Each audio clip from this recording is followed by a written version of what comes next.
Of अजीर के साथ कुछ ज्यादा ही बढ़ गया। या तो वो सब पेशेंट है, नहीं तो उनके पास अजीबोगरीब बीमारी है। फिर हम लोग एक अजीब से शहर को देखते हैं जहाँ पे अलग अलग तरह के लोग रहते हैं। लिन हमें बताता है कि उन्हें फोर्सफुली क्वारंटीन में डाला गया, वो भी 10,000 सालों के लिए। उनका जो इकोसिस्टम है वो पूरी तरीके से डिफरेंट है अपर सिटी डिस्ट्रिक्ट से। हम लोग दूसरे डिस्ट्रिक्ट को देखते हैं जहाँ पे एक जो बंदा होता है उसके हाथ में कुल्हाड़ी होती है और वो बाहर निकलता है। तभी पीछे से कोई कहता है, रेड तुम यहाँ पे कर क्या रहे हो? रेड पीछे मुड़ती है और कहती है, ओ ग्रैंडमा। रेड की जो ग्रैंडमा है वो कहती है, मेरे बच्चे मैं तुम्हें अपने आंखों से दूर नहीं जाने दे सकती हूँ, चलो खाने का समय हो चुका है, हम लोग को अब घर चलना चाहिए। रेड अपने ग्रैंडमा के हाथों में हाथ रखती है और वहाँ से जा रही होती है। वो कहती है, ग्रैंडमा मैंने एक और पत्थर को खोद दिया है, ऐसा लग रहा है हमें दूसरा बॉल खाने को मिलेगा जो कि काफी बढ़िया है। उसकी ग्रैंडमा कहती है, बहुत अच्छा, तुम सही में एक इम्प्रेसिव चाइल्ड हो रेड, मैं अपने पोर्शन में से भी तुम्हें खाने के लिए दूंगी। तभी रेड ऊपर की ओर देखती है जहाँ पे बहुत सारे सितारे दिख रहे होते हैं। वो पूछती है, ग्रैंडमा ऊपर क्या है? क्या वो सही में एक ऐसी जगह है जहाँ पे बहुत अच्छे अच्छे पेरेंट्स रहते हैं? क्या उन्हें भी काफी ज्यादा मेहनत करनी पड़ती होगी या पत्थर तोड़ने पड़ते होंगे खाने के लिए? उसकी ग्रैंडमा कहती है, एक दिन तुम्हें यह सब कुछ पता चल जाएगा। ग्रैंडमा बहुत ज्यादा ही बूढ़ी हो चुकी है, इस कारण तुम उन्हें बताना जो भी कुछ तुम्हें पता चलेगा। तभी हम लोग देखते हैं वो जो ग्रैंडमा होती है उनके हाथों में एक बुक होती है जिसपे फेयर का सिंबल होता है और उसके आगे 2 स्वॉर्ड लगे होते हैं। उस बुक का नाम होता है the church of the plague. लिन उसी बुक के बारे में रिसर्च कर रहा होता है और कहता है, ओ अब मुझे समझ में आ गया है,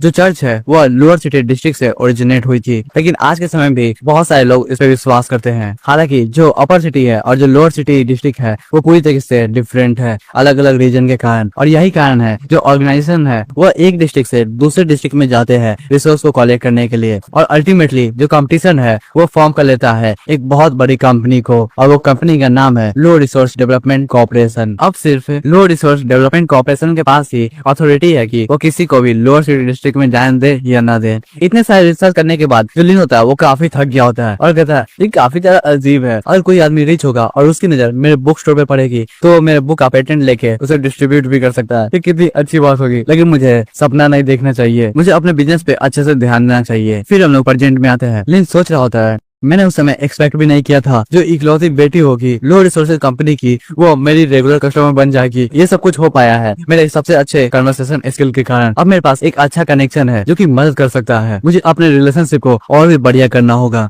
यंग लेडी के लिए ये काम बहुत ज्यादा ही आसान होने वाला है, उन्हें इतने भी मेहनत नहीं लगेगी। लिन कहता है, वो तुम्हारी मदद कुछ हद तक कर देगी, तुम्हें चिंता करने की कोई भी जरूरत नहीं है। जब उन्हें कोई प्रॉब्लम हुई थी कुछ दिनों पहले ही, तब मैंने उन्हें गाइडेंस दिया था और उनका प्रॉब्लम सॉल्व हो गया था, और ऐसा लग रहा है उनका जो किताब लेने का समय है वो भी पास आ चुका है, तो वो कुछ दिनों में ही बुक स्टोर में लौटेगी। तो मैं उन्हें बता दूंगा तुम्हारे बारे में। जो कस्टमर होता है वो इस बात को सुनता है और कहता है, ओ ऐसा है। वो मनी मन सोच रहा होता है, अब सब कुछ सेंस बना रहा है, इसमें कोई चौंकने की बात नहीं है। जो सिचुएशन है नौकरी में वो बदल चुकी है। जो इनिशियल रीजन था कि क्यों व्हाइट वुल्फ हंटर और स्कारलेट कल्ट ब्लैक मेज कोऑपरेट किए थे, क्योंकि हेलिक्स हार गया था अपनी लड़ाई को जी जिसु के हाथों से, और अंत में उसने अपने सेकेंड इन कमांड कैस्पर को सैक्रिफाइस कर दिया और अकेले ही वहाँ से निकल पड़ा। और जो रीजन था कि हेलिक्स हार गया क्योंकि जी जिसु अचानक से ही ताकतवर बन गई थी। अब मुझे समझ में आ गया है उसे इस बुक स्टोर ऑनर से गाइडेंस मिली थी जिस कारण वो इतनी ज्यादा ताकतवर बन गई। लेकिन क्यों ये मेरी मदद क्यों कर रहा है? इसने हंटर और तो सोसाइटी के बीच में एक लड़ाई कर दी है और ये चाहता है कि तो सोसाइटी अपने घुटनों पे आ जाए। हाँ ये बात सही है, जो डेविल होते हैं वो दूसरों के साथ खेलना पसंद करते हैं, उन्हें मजा आता है दो लोगों की लड़ाई को देखने में। ऐसे ही तो जो डेविल होते हैं वो एंटरटेन होते हैं, लेकिन इसके जो शब्द है वो काफी ज्यादा अच्छे है, वो मेरे दिल को छू रहे हैं। अगर ऐसी बात है तो जो रास्ता इसने मुझे ऑफर किया है, क्या ये मेरा यूज करना चाहता है और मुझे फिर सोसाइटी और इंस्ट्रूमेंट टावर के सामने लड़वाना चाहता है? अगर ऐसी बात है तो ये पूरा का पूरा नोकिन सर का स्टेटस को बदल देगा। ये सब कुछ इसके लिए बस एक गेम है। मैं तो बहुत ज्यादा ही लकी हूँ कि मैं इसका प्यादा बन चुका हूँ, मेरे नसीब की बात है ये। अगर मैं अब इसके बारे में सोचूं तो ये सब कुछ इसका पहले से ही इंटेंशन था। तो ये बताना चाहता था कि इसका इंटेंशन क्या है जिससे मैं इसका काम कर सकूँ। इसने पहले फ्लावर का यूज किया जिससे वह मेरे स्ट्रॉन्गेस्ट डिजायर को एक्सट्रैक्ट कर सके, लेकिन इसने पूरी तरीके से मुझे कंज्यूम नहीं किया। अब मेरे पास कोई भी इंटेंशन नहीं है तो सोसाइटी का अप्रूवल को पाने के लिए और न ही डिस्ट्रक्टिव एवोल्यूशन के लिए। उसके बजाय मैं तो मारा जा रहा हूँ कुछ डिसीजन को लेने के लिए जिससे मैं कभी भी नहीं पछताऊंगा। अब हंटर का राइज होगा। मैं इसे आगे की ओर देख रहा हूँ। वो अपने सर पे हाथ रखता है और कहता है, मुझे पता है ये काफी ज्यादा खतरनाक होने वाला है, लेकिन मैं यही चाहता हूँ। हम देख पाते हैं उसके आंखों में से एनर्जी निकल रही होती है। वो कहता है, मैं पक्का ही पागल हो गया हूँ, और सोच रहा होता है कि लेकिन मैं अभी भी क्यूरियस हूँ इस बारे में। वो बोलता है, तुम कह रहे थे बुक को बोरो करने के बारे में। लिन इस बात को सुनता है और हंसना स्टार्ट कर देता है मन ही मन। वो सोच रहा होता है, हाँ तुम मेन बात पे आए हुए हो। इतने सारे मेहनत करने करने के बाद अब हम लोग बिजनेस की बात करेंगे। वो कहता है हाँ मैं इसके बारे में मेंशन करने ही वाला था, ये तुम्हारा पहला बार होने वाला है तो तुम्हें बहुत सारी परेशानियों का सामना करना होगा फ्यूचर में। उस परेशानियों से छुटकारा पाने के लिए मैं तुम्हें इस बुक को रिकमेंड करता हूँ। मुझे लगता है ये बुक काफी ज्यादा यूजफुल होगी तुम्हारे लिए, इस कारण तुम्हें इस किताब को पढ़ना चाहिए। और हम देखते हैं वो जो किताब होता है उसका नाम होता है starting a business with zero capital. वो कस्टमर सोच रहा होता है बुक को लेना, जो बुक स्टोर का ऑनर है उसने कहा था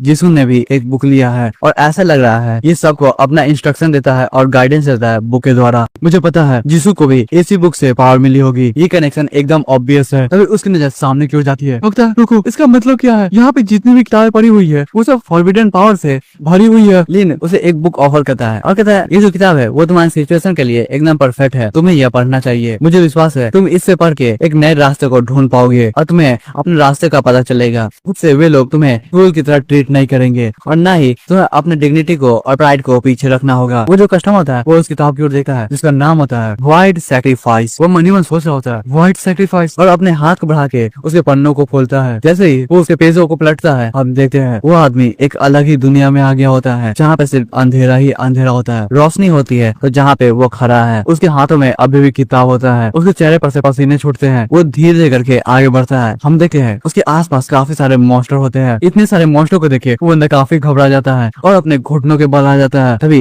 उसके चेस्ट में एक सर्कल होता है, जितने भी मॉन्स्टर आसपास में होते हैं वो सब उस सर्कल में चले जाते हैं। तभी वो जो बंदा होता है वो अपने किताब को बंद कर देता है, उसकी बॉडी कांप रही होती है और सोचता है क्या ये हालुसिनेशन था लाइक एंड ट्रॉफी के बारे में? नहीं, मैं इसे अभी भी महसूस कर सकता हूँ, इसका जो ट्रेसेस है वो मेरी बॉडी के अंदर है। वो एक वाइट का रास्ता था, वो चीजें उसने मुझे नोटिस किया। वो कहता है ओह तो ये एक नया रास्ता है। लिन जवाब देता है तुम सही हो, मुझे लगता है तुम पक्का ही ये कर लोगे, तुम एक अपॉर्चुनिस्टिक हो जिसके पास एक अच्छी स्किल है। अगर कोई भी बिना पैसों के बिजनेस कर लेगा सब लोग ऐसा ही चाहेंगे, इसमें मेहनत लगता है। जो तोहफा है वो रोड की दूसरी तरफ है और तुम रोड के पहले तरफ हो, तुम्हें वहाँ पे जाना होगा खुद मेहनत करके। ये रास्ता इतना भी ज्यादा आसान नहीं होने वाला है, तुम्हें मेहनत करनी पड़ेगी। कस्टमर सोचता है हाँ ये सही कर रहा है, मैं व्हाइट के रास्ते को खोल सकता हूँ। मैं एक एंड पे खड़ा हूँ और दूसरे एंड पे है इम्परसेप्शनल वॉइड। जब तक मैं इस रास्ते को फॉलो करता रहूंगा और एक अच्छा सैक्रिफाइस देता रहूंगा तो मुझे काफी सारे गिफ्ट्स मिलेंगे। ऑफ कोर्स ये सब कुछ डिपेंड करता है उसके मूड पे। ये सही में एक अपॉर्चुनिस्टिक चीज है और ये एक अच्छी चीज है बिजनेस को करने के लिए बिना कोई पैसे के। ऐसा सोचना कि ये बंदा जिसे चाहे वो गिफ्ट दे सकता है, मुझे पता ही नहीं चल रहा है ये जो बुक स्टोर का ओनर है वो कितना ज्यादा पावरफुल है। वो खड़ा होता है और कहता है आपके टीचर्स के लिए आपका बहुत बहुत शुक्रिया। लिन बताता है ये जो जर्नी होने वाली है वो काफी लंबी होने वाली है और खतरों से भरी होने वाली है, लेकिन तुम ताकतवर हो मेंटली और फिजिकली भी। मुझे आशा है जब तुम अगली बार मिलोगे तो तुमने कुछ न कुछ अचीव कर लिया होगा। वो कस्टमर कहता है मैं इस बात को अपने दिमाग में रखूंगा और मैं आपको कभी भी नीचे नहीं देखने दूंगा। वो वहाँ से जाते हुए सोचा होता है ये आदमी कितना ज्यादा महान है, ये तो मेरे लिए ऑनर की बात है कि मैं इसका प्यादा बन पाया हूँ।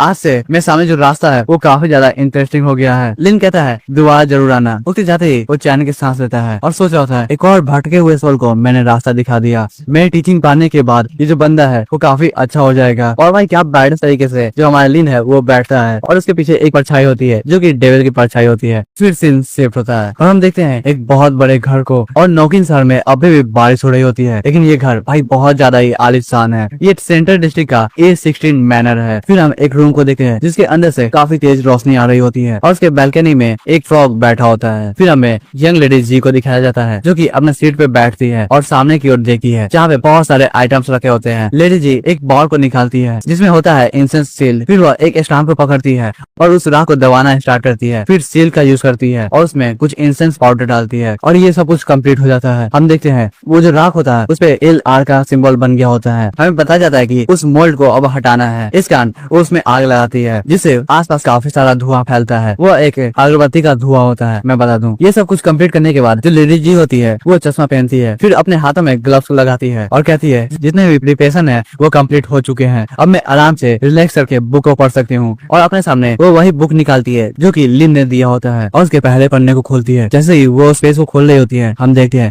उस बुक में से काफी सारी एनर्जी निकलती है और लेडी जी के पीछे भी काफी बड़ा शैडो होता है, एक डार्क शैडो। फिर हम लोग उस घर के बाहर का सीन देखते हैं जहाँ पे 2 सिक्योरिटी गार्ड वहाँ पे उस घर को प्रोटेक्ट कर रहे होते हैं। तभी वहाँ पे एक गाड़ी आती है। उस गाड़ी को देखकर जो बटलर होता है वो रूम से बाहर निकलता है एक अम्ब्रेला को लेकर और उस गाड़ी के पास जाता है। हम देखते हैं उस गाड़ी में एक आदमी होता है जो कि उस गाड़ी से बाहर निकलता है। वो अम्ब्रेला को पकड़ता है और रूम की ओर बढ़ जाता है। जैसे ही वो उस रूम में एंटर करता है हम देखते हैं आसपास जितने भी गार्ड होते हैं वो सब रिस्पेक्ट शो कर रहे होते हैं। ऐसा लग रहा होता है ये जो बंदा है वो यंग लेडी जी का फादर है। वो एक गार्ड से कुछ कहता है जो कि हमें नहीं बताया जाता है। फिर हम लोग यंग लेडी जी को देखते हैं है जिसने किताब को पढ़ लिया होता है वो चैन की सांस लेती है और उस बुक को बंद करती है। वो कहती है ये एनर्जी, इस एनर्जी के बारे में मैं विश्वास ही नहीं कर सकती हूँ। मैं कभी भी इमेजिन नहीं कर पाती कि मैं इतनी सारी एनर्जी को हैंडल भी कर पाऊंगी। और कोई आदमी मुझसे यह बात कुछ दिन पहले पूछता था कि मैं इतने सारी एनर्जी को हैंडल कर पाती, तो मैं कहती था नहीं, लेकिन अब पॉसिबल हो पा रहा है। वो मुस्कुराती है और कहती है जैसे जैसे मैं ताकतवर होते जा रही हूँ वैसे वैसे मैं अपने बॉडी को कंट्रोल कर पा रही हूँ। मैं अपने बॉडी के एक्सटेंशन और कॉन्ट्रैक्शन को कंट्रोल कर सकती हूँ और ऐसा लगता है मुझे कभी जरूरत ही नहीं पड़ेगी अपने बॉडी को एक्सपेंड करने के लिए उस हद तक। और मुझे वैसा करना पड़ेगा तो ये मेरे लिए एक टॉर्चर के समान होगा। लेकिन जो मेन पॉइंट है वो है कि मैं पूरी तरीके से ड्रीम बीस्ट को अपने अंदर बुला पा रही हूँ। मैं अब कुछ ही दिनों में ही डिस्ट्रक्टिव मेज बन जाऊंगी। वो सोचती है कि ये सब कुछ हो पाया है मिस्टर लिन के कारण। वो एक लौते इंसान है जिन्होंने मेरी इतनी मदद की है। मैं टेंटेड ब्लड को कंट्रोल कर पा रही हूँ, ये मेरी एबिलिटी हो चुकी है। लेडी जी अपने सीट पर से उठती है। वो सोच रही होती है जो ब्लड और बीस्ट है वो एकदम उल्टा है स्पिरिट और फ्लैश के। ब्लड और स्पिरिट फाउंडेशन है पूरे जीवन के। जो ईथर होता है वो उन्हीं में से जनरेट होता है सेम समय पे। ब्लड को कंट्रोल करना पहला कदम होता है। अगर तुम्हें ताकतवर बनना है तो तुम्हें सीखना होगा तुम ब्लड को कैसे कंट्रोल कर सकते हो और अपने बीस्ट को कितना ज्यादा ताकतवर बना सकते हो। मुझे कुछ ऊंचाइयों तक पहुंचना होगा तभी मैं उनको फेवर दे पाऊंगी। मुझे अचीव करना होगा ब्लड को कंट्रोल करना, वो भी अपने बॉडी के अंदर ही। अगर मैं और भी सारे पेंटेड ब्लड को इकट्ठा कर पाई तो मैं काफी ज्यादा ताकतवर बन जाऊंगी। ये एक हंटर की ताकत की लिमिट नहीं है। जो सोर्स है पॉलिटिकल पावर की वो होती है ताकत। और मैं चाहती हूँ जितने भी हंटर्स है वो एक ही समान हो, तो सोसाइटी के सीक्रेट इंस्ट्रूमेंट टावर के और चर्चेज के। लेकिन मैं इसे अकेले ही अचीव नहीं कर पाऊंगी, मुझे कुछ साथी चाहिए होंगे। मैं पहले डरती थी इस बात को किसी से कहने से, क्योंकि मुझे डर लगता था अगर कुछ गलत हो गया तो जो रिजल्ट होगा वो मेरे हिसाब से नहीं हुआ तो मैं पूरे कंट्रोल को खो दूंगी। जो पावर है टेंटेड ब्लड की वो काफी ज्यादा ताकतवर है, मुझे और भी ज्यादा सतर्क रहना चाहिए। लेकिन अभी सब कुछ बदल चुका है। मैं पर्सनली कंट्रोल कर पा रही हूँ पूरे ब्लड को, जो कि प्रूव करता है ये एकदम सेफ है। अब मैं अपने एक्सपेंशन को कंटिन्यू कर सकती हूँ। ये जो किताब होने वाली है वो काफी ज्यादा मददगार होने वाली है एक हंटर के लिए। मिस्टर लिन आपका बहुत बहुत शुक्रिया, आप एक फ्यूचर को गाइड करने वाले हैं। हम लोग लिन को देखते हैं जो अभी भी पानी पड़ा रहा होता है पौधे में। तभी सीढ़ियों से एक औरत आ रही होती है। यंग लेडी जी को इस बारे में पता चल जाता है। वो अपने किताब को एक लॉकर में डालती है और इंतजार करने लगती है। तभी डोर पे नॉक होता है। यंग लेडी जी डोर की ओर देखती है। जो मेड होती है वो कहती है माय लेडी जो डिनर है वो तैयार हो चुका है। यंग लेडी जी बोलती है ठीक है। तभी वो जो मेड होती है वो उस दरवाजे को खोलती है और जी जेसु उस दरवाजे से बाहर निकल जाती है। हम देखते हैं ये सब कुछ एक आदमी पीछे से देख रहा होता है। तभी जो यंग लेडी जी होती है वो रुकती है और कहती है क्या आपको मुझसे कोई काम है फादर। हम देखते हैं जो बंदा आया होता है वो सही में यंग लेडी जी का फादर होता है। ये आदमी हेड है लवी रिसोर्स डेवलपमेंट कंपनी का, जी बोनोंग। वो कहता है कैसा रहेगा अगर हम दोनों एक छोटी बातचीत कर ले। यंग लेडी जी बोलती है बातचीत ये आप हमेशा नहीं करते हैं। उसे फादर कहते हैं मैं मुश्किल से ही एक पिता हूँ, मैं एक नॉर्मल सा पिता हूँ जो कि अपने बेटे के साथ डिनर करना चाहता है और एक छोटी सी बातचीत करना चाहता है। क्या मैं यह नहीं कर सकता हूँ। यह कहते हुए वो एक दरवाजे को खोलता है जहाँ पे डाइनिंग टेबल होता है। वो पूछता है क्या इसमें कुछ ज्यादा सोचने की बात भी है। यंग लेडी जी अपने सीट पे बैठी है और कहती है ऐसा लग रहा है मैंने आपको कुछ ज्यादा ही अंडर एस्टिमेट कर दिया है। आपके जैसा इतना सीक्रेट इंसान जो कि कभी भी डिनर को प्रिपेयर भी नहीं करता है वो आज अपने बेटे के साथ खा रहा है।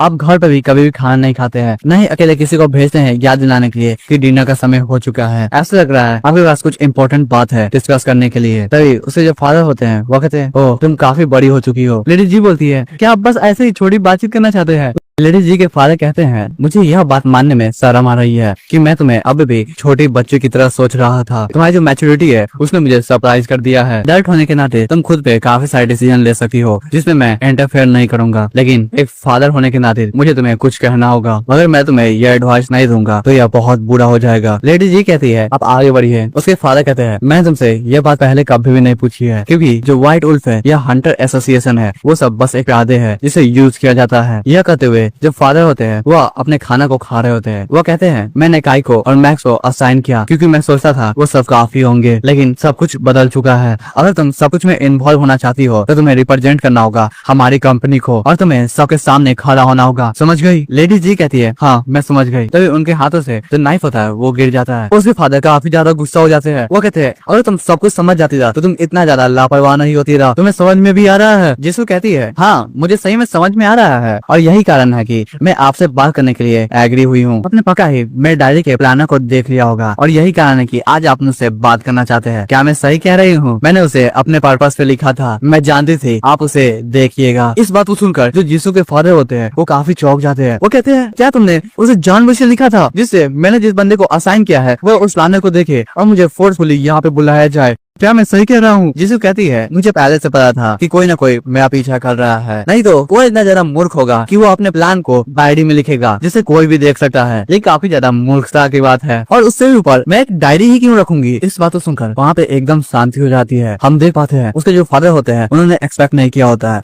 उनकी जो बेटी है वो इतनी ज्यादा होशियार होगी। वो अपने सीट पे दोबारा से बैठते हैं और कहते हैं लगता है मेरी जो बेटी है वो सही में काफी बड़ी हो चुकी है। ऐसा सोचना कि मैं तुम्हें अभी भी बच्चे की तरह देख रहा हूँ मुझे दोबारा से काफी शर्म आ रही है। जीसू इस बात को सुनकर मुस्कुराती है और कहती है आपको मूर्ख बनाना काफी ज्यादा मुश्किल होता रहा अगर आप मुझे बच्चे की तरह नहीं सोचते रहा। उसके फादर बोलते हैं अगर ऐसी बात है तो तुम काफी ज्यादा कॉन्फिडेंस होगी कि तुम मुझे कन्विंस कर लोगी। मुझे बताओ तुम मुझे कैसे कन्विंस करोगी और तुम्हारे पास क्या है? जीसू उस बात को सुनती है और कहती है जैसा कि मैंने सोचा था आपने अभी तक किसी को भेज दिया होगा मेरे रूम को सर्च करने के लिए। उसके फादर इस बात को सुनकर काफी ज्यादा कंफ्यूज हो जाते हैं और शौक भी उन्हें पता नहीं चल रहा होता है जीसू को यह बात कैसे पता चल गई। वो कहते हैं तुम्हें ये बात कैसे पता चली? जीसू सोच रही होती है ऐसा लगता है मैंने सही में इन्हें सरप्राइज कर दिया है और पकड़ भी लिया है। मैंने तो बस एक गेस मारा था और ये बात सही है। वो मुस्कुराती है और कहती है आपको यह गिव अप कर देना चाहिए। वो कभी भी उस जगह को नहीं ढूंढ पाएंगे जिसके लिए वो मेरे रूम को देख रहे हैं। हम देख पाते हैं जो जीसू होती है उसके पीछे एक टेंटेकल आ गया होता है और धीरे धीरे करके उस घर में काफी सारे टेंटेकल आ गए होते हैं। सभी टेंटेकल लेडी जीसू की ओर बढ़ रहे होते हैं। फिर हम लोग एक आंख को देखते हैं। लेडी जीसू बताती है इस मैंशन में सब कुछ कंट्रोल किया जाता है आयरन विल के द्वारा। वह अपने हाथ को पीछे करती है और कहती है मैं आपको अपने सभी प्लान्स को बता सकती हूँ अगर आप सही में मेरे प्लान्स को जानना चाहते हैं। ये जो प्लान है वो मेरे मास्टर ने मुझे दिया है सिंगल हैंडेडली करने के लिए और मैं उनका प्यादा हूँ। और जहाँ तक रही बार्गेनिंग की बात तभी हम देखते हैं जो लेडी जीसू होती है वो अपने बॉडी के अंदर से कुछ निकाल रही होती है। हम उनके बॉडी के मसल्स को देख पाते हैं। वो अपने बॉडी से एक बुक को निकालती है और अपने फादर को दिखाती है। वो कहती है ये रही मैं इस पर बार्गेनिंग करूंगी। फिर हमें बताया जाता है पूरे नोकिन शहर में सभी लोगों ने एक नाम तो सुन रखा होता है जी बोनोंग। एक पर्सन होने के नाते उसका लोअर रिसोर्स पे हाईएस्ट अथॉरिटी है। जी बोनोंग अलग अलग ऑर्गेनाइजेशन के साथ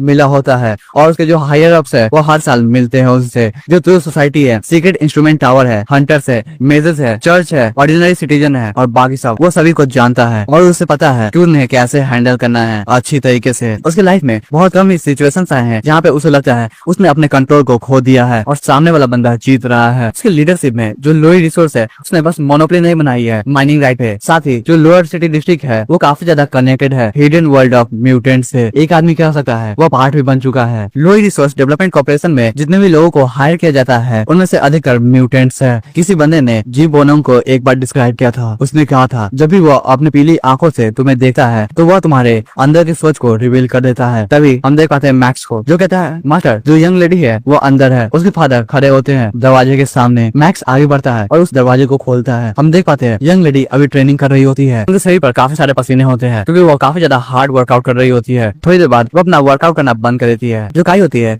वो लेडी जीसू के पास आती है और कहती है माय लेडी आपने बहुत बढ़िया काम किया है अब वो छोटा सा ब्रेक ले लेना चाहिए। और वह यह कहते हुए टावल को ऑफर करती है। लेडी जीसू अपने हाथों से पसीने को साफ कर रही होती है। वो उस टावल को लेती है और कहती है तुम्हारा बहुत बहुत शुक्रिया। तभी उनकी नजर अपने फादर पे जाती है। वो कहती है फादर आप यहाँ पे आ गए। उसके फादर कहते हैं मेरी बेटी तुम कैसी हो? लेडी जीसू कहती है हमेशा की तरह अच्छी जैसा कि आपने कहा था मैं अपने बॉडी को ट्रेन कर रही हूँ। उसके फादर कहते हैं बहुत बढ़िया। तभी वो कहते हैं मैक्स उस पैकेज को बाहर निकालो। मैक्स एक ब्रीफकेस को खोलता है और कहता है ठीक है मास्टर। जैसे ही वो ब्रीफकेस खोलता है हम देख पाते हैं उसमें टेंटेड ब्लड होता है और एक सिरिंज भी होता है। लेडी जीसू इस चीज को देख के थोड़ी सी चौंक जाती है और हम लोग टेंटेड ब्लड को देख पाते हैं। वहाँ पे एक उल्फ का साइन होता है जो कि लेडी जीसू का पावर भी है यानी कि लेडी जीसू ने यही टेंटेड ब्लड को इंजेक्ट किया था। वो कहती है फादर ये तो टेंटेड ब्लड है क्या मेरा समय आ चुका है? उसके फादर कहते हैं हाँ मैंने बहुत सोचा और मुझे पता चला है ये सबसे ज्यादा सुटेबल टाइम है टेंटेड ब्लड लेने का। इस बात को सुनकर जो लेडी जीसू का हाथ होता है वो कांप रहा होता है। ऐसा लग रहा होता है वो अभी भी तैयार नहीं है। उसके फादर कहते हैं तो अब से तुम भी म्यूटेंट बनोगी।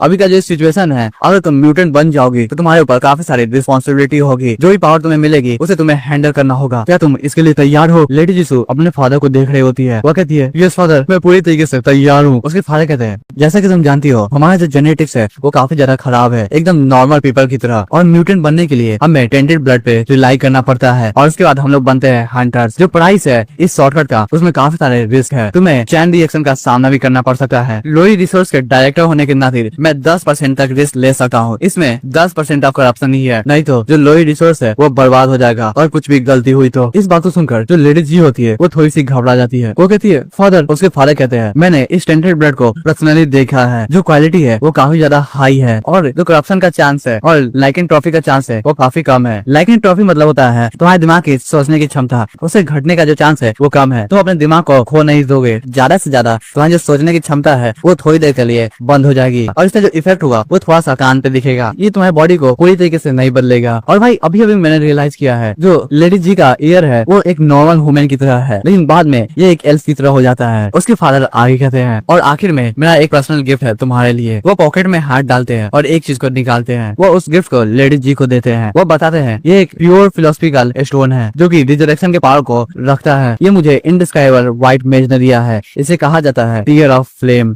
मैं चाहता हूँ तुम इस म्यूटेंट वाली दुनिया में आ जाओ जिससे तुम भी ताकतवर हो जाओगी और यही तुम्हारी डेस्टिनी भी है। तुम्हें समझ में आ रहा है मैं क्या कहने की कोशिश कर रहा हूँ? लेडी जी अपने फादर की सभी बातों को सुनती है और कहती है हाँ फादर, मुझे सब कुछ समझ में आ रहा है। आपको चिंता करने की कोई भी जरूरत नहीं है। मैं आपको कभी भी निराश नहीं करूंगी। ये कहते हुए वह उस स्टोन को अपने कानों में पहन लेती है। उसके फादर कहते हैं मैक्स, काई। वो दोनों जवाब देते हैं ये सर। वो कहते हैं मैं जिसू को तुम दोनों के हवाले छोड़ता हूँ, समझ गए? और वो वहाँ से जा रहे होते हैं। तभी वो कहते हैं मैक्स, मुझे तुमसे किसी चीज के बारे में बात करनी है, तुम मेरे कमरे में आ जाओ। मैक्स कहता है ठीक है सर और वो दोनों वहाँ से चले जाते हैं। जाते हुए उसके फादर कहते हैं मैं तुम्हारे प्रोग्रेस को देखना चाहता हूँ। जैसे ही लेडी जी के फादर वहाँ से जाते हैं, जो लेडी जी होती है वो मुस्कुराती है और चैन की सांस लेती है। वो कहती है आखिरकार मैं अब म्यूटेंट बन पाऊंगी। ताई कहते हैं पता है मैंने इस बारे में अपने फादर को काफी ज्यादा परेशान किया है और आखिरकार ये दिन आ ही गया है। वो हमेशा कहते थे अभी समय नहीं आया है, लेकिन आखिरकार वो आज एग्री हो गए। अगर सच कहूँ तो मैं थोड़ी सी नर्वस हूँ। इस बात को सुनकर जो काई होती है वो कहती है माय लेडी, और चिंता करने की कोई भी जरूरत नहीं है। अगर आपको कोई भी चोट पहुंचाएगा तो मैं उसे खत्म कर दूंगी। लेडी जी कहती है काई तुम्हारा बहुत बहुत शुक्रिया, लेकिन मेरे कहने का ये मतलब नहीं था। मेरे फादर वो काफी ज्यादा हाई स्टेटस वाले आदमी है। उनका जो नाम है वो म्यूटेंट्स की दुनिया में भी काफी ऊपर है और काफी इज्जत से लिया जाता है। लेकिन सबसे ज्यादा इम्पोर्टेंट बात यह है कि वो एक बिजनेसमैन है। अगर उन्हें बिजनेस में थोड़ा भी प्रॉफिट दिखा है तो वह सब कुछ को रिस्क में डाल देते हैं और इस बार वो मुझे दाव पे लगाए हैं। वो चाहते हैं कि मैं म्यूटेंट्स की दुनिया में इंटीग्रेट हो जाऊं और वो मेरा सपोर्ट कर रहे हैं जिससे मैं लोई रिसोर्स को कंट्रोल कर सकूं, क्योंकि यही एक रास्ता है जिससे ये जो बड़ी कॉर्पोरेशन है उसको कोई संभाल सकता है और भी ज्यादा बड़ा कर सकता है, इतना बड़ा जिससे म्यूटेंट भी डरने लगे। इस बार उन्होंने मेरे विश को पूरा किया है, लेकिन ये उनकी भी विश थी। क्यों ना मैं उनके एक्सपेक्टेशन को मीट कर दूं इस ट्रायल को पास करने के बाद, जो कि उन्होंने मेरे लिए रखा है।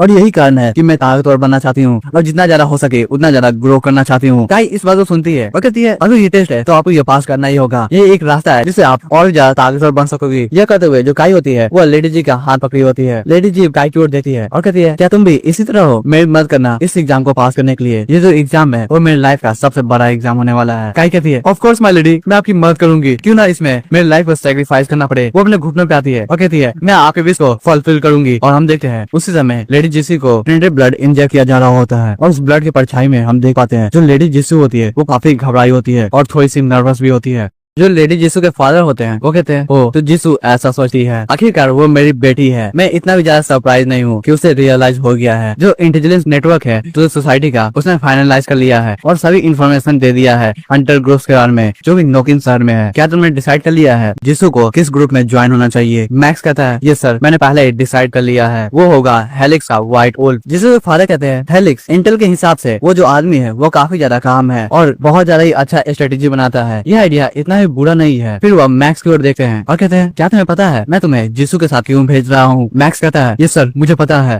मुझे उन्हें मॉनिटर करना है, उनका हर एक चाल को देखना होगा। तभी जिसू के फादर कहते हैं तुम्हें बस एक ही चीज करनी है, और कोई भी इंसान जिसू को चोट पहुंचाने की कोशिश करता है तो उसे बचाओ, कैसे भी करके तुम्हें उसे बचाना होगा। तुम्हारे पास जितनी भी एबिलिटी है तुम्हें उसका यूज करना होगा। इस बात को सुनकर जो मैक्स होता है वो चौंक जाता है। उसके फादर कहते हैं मेरी जो बेटी है वो काफी ज्यादा काम है और भोली है, उसमें काफी ज्यादा सब्र है। जब वो हंटर बनेगी तो काफी ज्यादा ताकतवर हंटर बनेगी और यही कारण है कि मैं उसको सपोर्ट कर रहा हूँ एक हंटर बनने के लिए। मैं उसकी मदद कर रहा हूँ जिससे वह हंटर ऑर्गेनाइजेशन में अपनी पकड़ बना सके। इसमें थोड़ा भी प्रॉब्लम नहीं होने वाली है, लेकिन इससे ज्यादा कुछ सोचना काफी ज्यादा डिफिकल्ट हो सकता है, वो भी इतने छोटे से लाइफ स्पैन में। जो इंसानों का लाइफ स्पैन होता है वो काफी कम होता है और उसमें वो काफी चीजें अचीव नहीं कर सकता है। मुझे काई की कैपेबिलिटी पे और लॉयल्टी पे थोड़ा भी डाउट नहीं है, लेकिन वो काफी ज्यादा इम्पल्सिव है। जब भी सोचने की बात आएगी तो वो जिसू की मदद नहीं कर पाएगी। इसी कारण उस टाइम पे तुम उसकी मदद करोगे और तुम जिसू का वेपन बनोगे, क्योंकि एक जो म्यूटेंट प्रेसिडेंट होता है वो इतना बड़ा कॉर्पोरेशन ऐसे ही नहीं चला सकता है, उसके लिए उसे काफी सारा एक्सपीरियंस चाहिए और जितने भी ऊपर के लोग हैं उन्हें प्रॉब्लम होगी। और कोई कमजोर इंसान इतने बड़े कॉर्पोरेशन को चला रहा हो, अगर फ्यूचर में थोड़ा भी प्रॉब्लम आया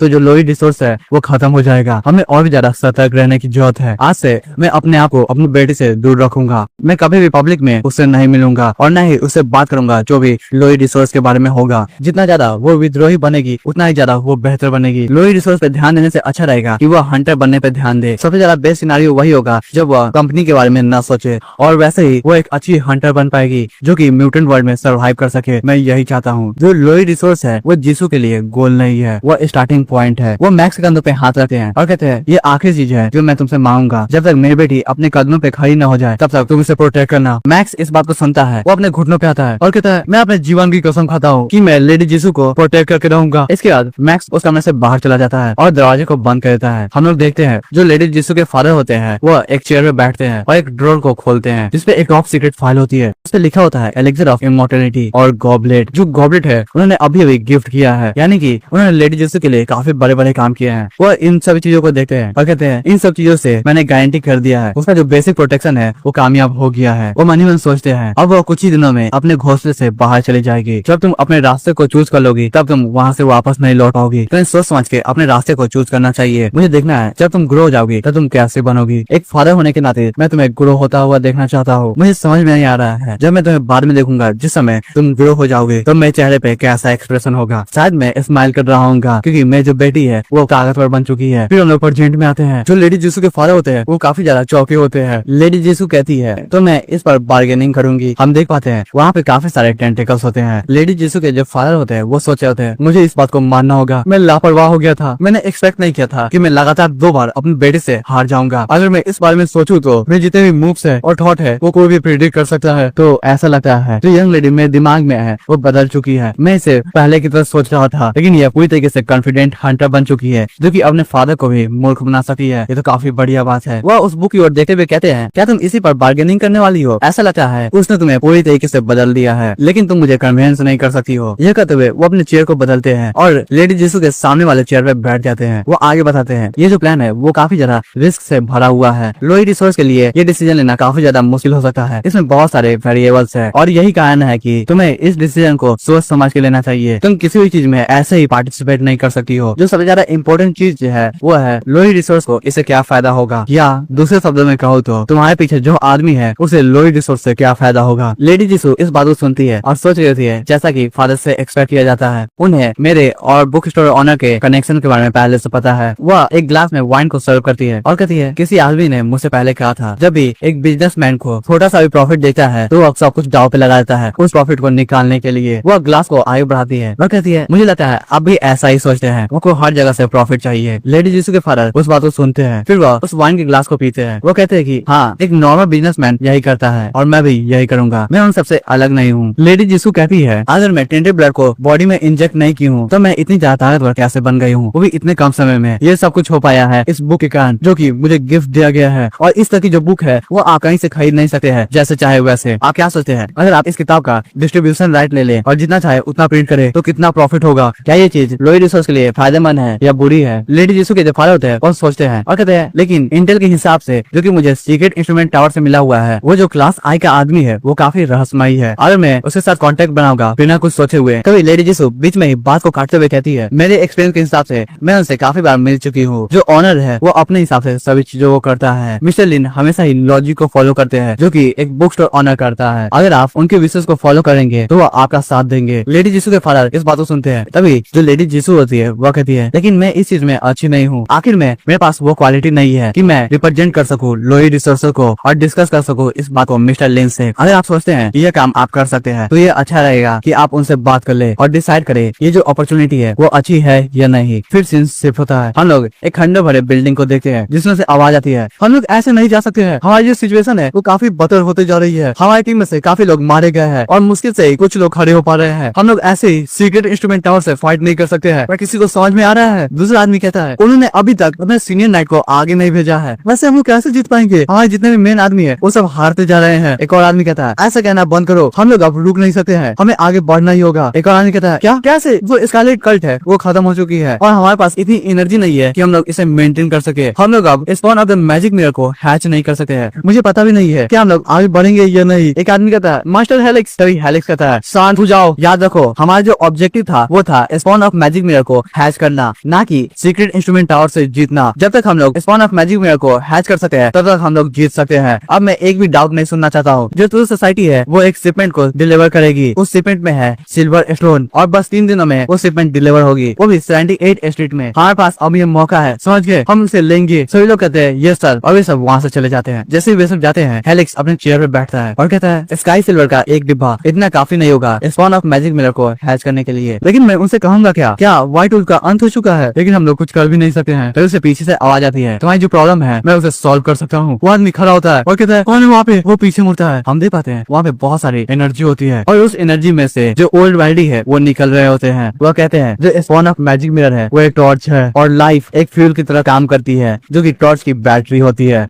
फिर सीन शिफ्ट होता है और हमें सीक्रेट इंस्ट्रूमेंट टावर का हेडक्वार्टर का सीन दिखाया जाता है। हम देख पाते हैं उस हेडक्वार्टर में काफी सारे लोग जा रहे होते हैं। फिर हमें कॉन्फ्रेंस रूम का सीन दिखाया जाता है जहाँ पे जो सर नाइट होते हैं यानी कि सर जोसेफ वो प्रेजेंट होते हैं। ये एक फॉर्मर रेडिएंट नाइट रह चुके हैं और चीफ ऑफ इंटेलिजेंस है। उनके सामने जो चाय पड़ा होता है वह उसे पीते हैं और कहते हैं तुम चाहते हो कि मैं तुम्हें बताऊं मैं उस बुक स्टोर ओनर के बारे में कैसा महसूस करता हूँ, है ना? लेकिन मुझे ये करने से पहले तुम मुझे ये बताओगे तुम जब भी इन डिस्क्राइबर टर्म को सुनते हो तो तुम्हें कैसा महसूस होता है? उसके बाद वो एग्जाम्पल लेना स्टार्ट करते हैं। क्या तुम्हें ऐसा महसूस होता है कि कोई एंशिएंट ड्रैगन होगा जो कि बहुत पहले एग्जिस्ट करता होगा, जो काफी ज्यादा पावर को होल्ड करता है? या तुम एक जाइंट के बारे में सोचते हो जो कि फर्स्ट एरा में एग्जिस्ट करते थे? और भाई इस जाइंट के इमेज को देखने के बाद मैं कंफर्म हो चुका हूँ जो ओल्ड वाइल्डी के टीचर है वो एक जाइंट रह चुके हैं और उनका ही फोटो यहाँ पे दिखाया गया है और ऐसा लगता है वो एक जाइंट के किंग है। या तुम 11 किंग के बारे में सोचते हो जो कि सेकेंड एरा में एग्जिस्ट करते थे? नहीं तो 4 प्राइमोर्डियल विचेज में से एक जो कि एब्सोल्यूट पावर को रिप्रेजेंट करती है बिना किसी डाउट के। जो पावर है वो काफी ज्यादा है उसकी, लेकिन वो जो आदमी था वो काफी अलग था। उसका जो इम्प्रेशन था वो मुझ पर डिफरेंट पड़ा। ये पावरफुल जैसा बात नहीं है,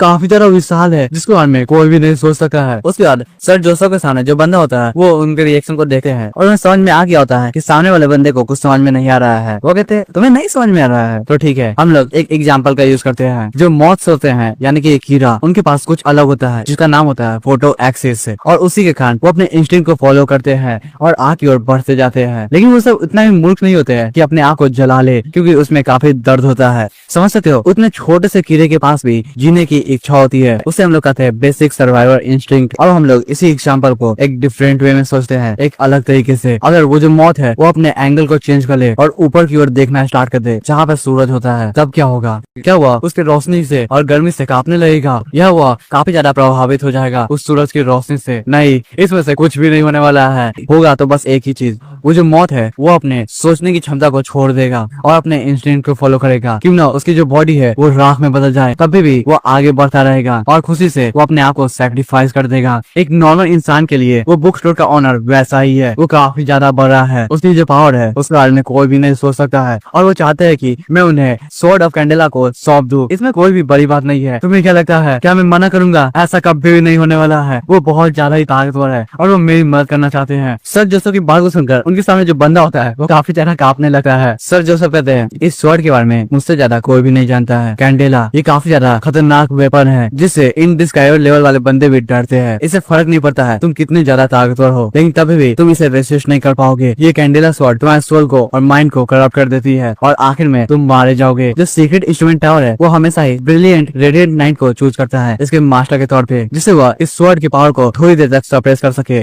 और इसे यूज कर सके। लेकिन एक एक करके सभी रेडिएंट नाइट मरते चले गए। जो सीक्रेट इंस्ट्रूमेंट टावर है वो अपने आशा की किरण को खोता जा रहा है क्योंकि जो कर्ज है कैंडेला का वो भारी पड़ रहा है। लेकिन वो बुक जो कि उस बुक स्टोर के ऑनर ने मुझे दिया था, उसने इस स्वॉर्ड के पावर को सप्रेस कर दिया। इसका मतलब उसे पता है उसके पावर को कैसे सप्रेस करना है और यही कारण है कि वो मेरे से स्वॉर्ड चाहता है, क्योंकि वह मेरे दर्द को नहीं देख सकता है। वो चाहता है कि वो मुझे बचा ले। इससे फर्क नहीं पड़ता है तुम लोग इसे कैसे देखो, लेकिन मैं इस स्वॉर्ड की रिस्पॉन्सिबिलिटी उन्हें दे दूंगा पूरी तरीके से। ये सबसे ज्यादा अच्छा डिसीजन होगा मेरी तरफ से और वो यह करके वहाँ से जा रहे होते हैं। तभी उस रूम में बैठा हुआ दूसरा आदमी कहता है, प्लीज 1 मिनट रुक जाओ, क्या तुमने सोचा है वो जो स्वॉर्ड है वो बुरे इंसानों के हाथों में चली गई, तब क्या होगा? उसका परिणाम बहुत अलग हो सकता है। ये हमारे सीक्रेट इंस्ट्रूमेंट टावर के रेपुटेशन को भी बिगाड़ सकता है, तो ये सोचना चाहिए। तभी सर रेडिएंट नाइट पीछे मुड़ते हैं और कहते हैं, मुझे नहीं पता है, मैंने इसके बारे में कभी सोचा भी नहीं है। जो इमेज मैनेजमेंट करने का काम है वो हमारे एल्डर काउंसिल के पास है और मैं इसमें नहीं फंसना चाहता हूँ। जो भी तुम्हें इमेज क्लीन करवानी है वो सब खुद करना, इसमें नहीं पढ़ना है। वो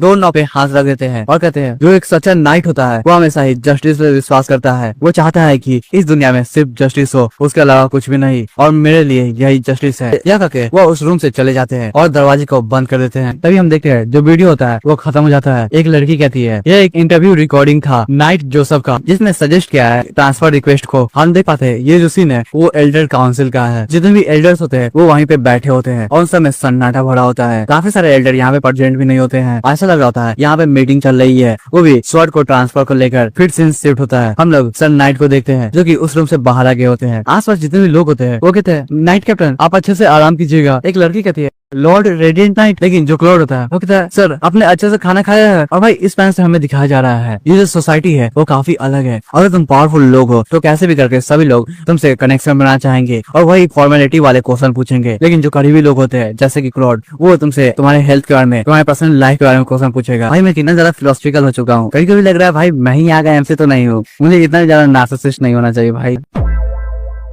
लॉर्ड एक पेपर को सामने लाता है और उसे पढ़ते हुए कहता है, टीचर मेरे पास रिसेंट एक्टिविटी का रिजल्ट है जो कि व्हाइट वुल्फ ने किया है। हमने उसके ऊपर काफी सारे एनालिसिस की है और हमारे पास रिपोर्ट आ चुका है। जो सर नाइट होते हैं वो कहते हैं, हाँ आगे बढ़ो और मुझे बताओ क्या क्या हुआ है। लॉर्ड बताना स्टार्ट करता है, वो जो हंटर्स है वो हमसे ज्यादा नोकिन के गलियों को जानते हैं, हमें पता ही नहीं चल रहा है वो सब कहाँ से निकल जा रहे हैं। वो सब एक चूहे की तरह है जिन्हें बिल के बारे में पता है, वो एक एक गली के बारे में जानते हैं। हम लोग जब उनका पीछा करते हैं तो वो सब अचानक से गायब हो जाते हैं और वो सब अपने पीछे एक भी सुराग को नहीं छोड़ते हैं। हम लोग बस गली से गली ढूंढ सकते हैं, लेकिन इसमें काफी ज्यादा समय बर्बाद होता है और इसका कोई फायदा नहीं है। इसी कारण हम लोग ने एक नया प्लान बनाया है। हम लोग हर एक डॉट को करने करते हैं जहाँ पे व्हाइट वुल्फ वाले प्रेजेंट थे और इससे हम लोग ने पता लगाया है नॉन एग्जिस्टेंट सीक्रेट पैसेज के बारे में। क्लॉड कहता है, अब जो व्हाइट वुल्फ का ऑपरेशन वाला एरिया है वो काफी कम हो चुका है, वो सब अब दिखना बंद हो चुके हैं, ना के बराबर ही दिखते हैं। सर नाइट कहते हैं, ये जो शहर है वो काफी लंबे समय से यहाँ पे प्रेजेंट है। जो रियल मैप है वो बूढ़ों के पास है जो कि हमें रियल मैप नहीं देने वाले हैं। वो काफी लंबे समय से यहाँ पे रह रहे हैं और कंप्लीट मैप लेना पूरी तरीके से इम्पॉसिबल होने वाला है। ऐसा नहीं रहता है कि व्हाइट वुल्फ में किसी के पास भी एक कंप्लीट मैप होगा, कोई ना कोई उनकी मदद कर रहा है। क्लॉड इस बात को सुनता है और थोड़ा सा कंफ्यूज होता है। वो अपने रिपोर्ट को दोबारा से देखता है और कहता है, पिछले कुछ दिनों में हम लोगों ने 3 से ज्यादा हाइडर को डिस्ट्रॉय कर दिया है और साथ ही 20 व्हाइट वुल्फ हंटर को पकड़ लिया है। हम लोग अभी भी उनसे पूछताछ कर रहे हैं, कोशिश कर रहे हैं कि वो सब कैसे भी अपने मुंह को खोल दे, लेकिन वे सब काफी ज्यादा जिद्दी है। जब भी हम लोग अपने मेंटल स्पेल का यूज करते हैं तभी उनका जो माइंड है वो फट जाता है। ऐसा लगता है उनका जो दिमाग है वो काफी कमजोर है, शायद उन्होंने काफी सारा टेंटेड ब्लड को इंजेक्ट कर दिया होगा, जिस कारण जैसे ही हम लोग अपने मैजिक का यूज करते हैं वो फट जाता है। सर नाइट इस बात को सुन के हंसते हैं और कहते हैं, ये काफी ज्यादा अच्छा प्लान है इंटेरोगेशन से बचने के लिए। उन्हें थोड़ी भी चिंता नहीं होगी कि उनका जो इन्फॉर्मेशन है वो लीक हो जाएगा। लगता है वो सब सही में पागल हो चुके हैं। अगर हम लोग उनके दिमाग को खोलेंगे तो ऐसा लगता है